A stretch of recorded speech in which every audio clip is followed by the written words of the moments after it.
चुनाव की सुगबुगाहट के साथ ही दिग्गज ब्रोकरेज हाउस भी बाजार का मूड भांपने में अब एक्टिव हो गए हैं। क्या चुनाव के पहले बाजार नया हाई बनाएगा? इसी पर मॉर्गन स्टैनली ने एक बहुत ही इंटरेस्टिंग रिपोर्ट पेश की है। आइए उस रिपोर्ट पर फोकस करते हैं। वरुण हमारे साथ तैयार हैं उस रिपोर्ट के कुछ खास अंश लेकर। वरुण, क्या कह रही मॉर्गन स्टैनली इलेक्शन के बारे में? ये तो बता रहे हैं कि अनिल जी नया हाई तो बनेगा।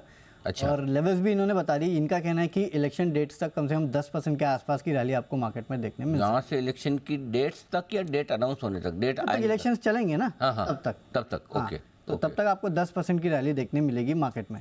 10% 2000 पॉइंट। हाँ, मतलब समझिए जो लेवल अगर कैलकुलेट करने जाए हम इन लेवल से, तो 21,500 आता है निफ्टी पे और 72,200 आता है सेंसेक्स पे। ये लेवल आपको देखने मिल सकते हैं सेंसेक्स पे 10% के आसपास की रैली। अभी इन्होंने काफ़ी सारी चीज़ें इसमें बताई है, क्योंकि कुछ पास्ट डेटा है उसको इन्होंने एनालाइज किया है। और उसके बाद इनका कहना है कि अभी तक अगर आप देखेंगे तो बाजार ने चुनाव के जितने भी सारे फैक्टर्स होते हैं उनको सभी को फैक्टर इन नहीं किया है। अभी भी काफ़ी कुछ फैक्टर इन करना बाकी है। लगातार तीसरी बार बहुमत में अगर सरकार आती है तो इसका बाजार पे काफ़ी बड़ा असर आपको देखने मिलेगा। ऐतिहासिक रूप पे अगर आप देखेंगे तो भारतीय बाजार जो है चुनाव में काफ़ी ऑप्टिमिज्म के साथ जाते हैं। और साथ ही साथ जो पास्ट डेटा इन्होंने एनालाइज किया है उसमें चुनाव के पहले 6 महीने का अगर आप प्री इलेक्शन मूव देखेंगे राइट फ्रॉम 1996 टू 2019, तो उसका औसत करीब 16% आता है। 3 महीने का प्री इलेक्शन मूव देखेंगे तो वो करीब 9% के आसपास आता है। और 3 महीने का पोस्ट इलेक्शन मूव देखेंगे तो वो औसत करीब 3% के आसपास आता है। और इनका कहना है कि चुनाव के बाद मार्केट में +5% से, सुनिएगा ये बात, +5% से -40% के आसपास जो है बाजार दायरे में रह सकता है। अब +5% इनका इसके लिए कहना है कि अगर मार्केट जो सोच रहा है और उसी तरह से चुनाव के नतीजे आए तो शायद आपको वहाँ से ज़्यादा नहीं 5% के आसपास की रैली और देखने मिलेगी। लेकिन अगर मार्केट जो सोच रहा है और उसके विपरीत आया इलेक्शन रिजल्ट तो शायद बड़ा कट ऑफ आ सकता है। हालांकि ये इन्होंने सिर्फ रेंज दी है, ये वो नहीं कह रहे कि 40% गिर ही जाएगा। ये सिर्फ ये कह रहे हैं कि इस रेंज में जो है मार्केट रह सकता है। इलेक्शन के अलावा काफ़ी सारी और चीज़ें जैसे कि यूएस के मार्केट्स में क्या हो रहा है, महंगाई, ब्याज दरें, इन सब पे भी फोकस करना है।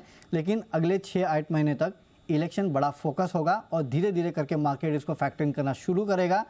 अगर आप पास्ट ट्रेंड्स को देखेंगे तो औसतन 10-15% के आसपास की रैली जो है इंडियन मार्केट में देखी जाती है इलेक्शंस के टाइम पे।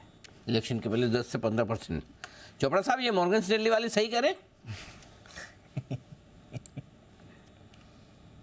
अनिल जी देखिए, मेरा पर्सनल टारगेट निफ्टी में 25,000 का है और उसके आगे भी है। हाँ, तो मतलब गलती कह रहे हैं ना, टारगेट ज़्यादा रखना चाहिए, मतलब है ना? हाँ, ज़्यादा रखना चाहिए। टाइमलाइन बताना बहुत मुश्किल होता है। जी जी। ये जर्नी है अनिल जी, और ये जर्नी में ऊपर नीचे उठापटक होती है। और कई बार ऐसा होता है कि आप और हम सब जानते हैं कि मार्केट्स में अगर टिके रहना है तो वो सारा पेशेंस का गेम है। जिस तरीके के बाजार हम देख रहे हैं पिछले 15-20 दिनों से, वो जनरली देखे नहीं जाता कि हरियाली ही हरियाली होती है। और जिस तरीके के स्टॉक्स में तेजी बन रही है, बहुत अच्छी बात है। मुझे लगता है कि ड्यू था काफ़ी समय से मिड कैप और स्मॉल कैप में तेजी। मगर ऐसे भी वक्त आते हैं अनिल जी, आप रिकग्नाइज करेंगे इस बात को कि हम पूरे दिन लगभग कोई ट्रेड नहीं होता है और बाजार बिल्कुल सुस्त रहता है। और कितने ही दिन ऐसे जाते हैं हम कोई ट्रेड नहीं ले पाते हैं और हम लोग इंतजार करते हैं बाजार कुछ एक्शन दिखाएगा। मगर निश्चित रूप से भारत अभी स्वीट स्पॉट पे है। और जहां पर लोग चाइना की जगह भारत को देख रहे हैं, इंटरनेशनली भी हमारी सिचुएशन ठीक है, हमारी ग्रोथ रेट बहुत अच्छी है, कंजम्पशन अच्छी है।